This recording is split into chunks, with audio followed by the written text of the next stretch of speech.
Alam mo, isa sa pinakamasarap na pakiramdam ang pagmumotor ng long ride.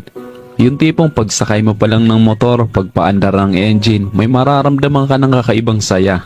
Dahil kapag nagmumotor ka sa mahabang biyahe, talagang nakakawala ng stress at ma-appreciate mo pa ang ganda ng mundo.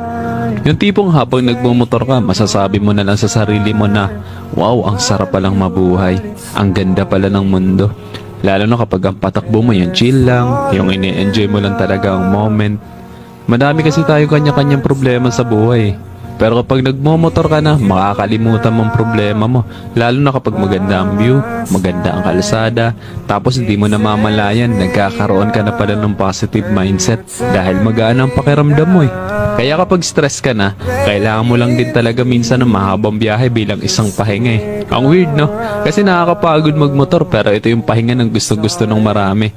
Pero sasabihin ko sa'yo, hindi katawan ng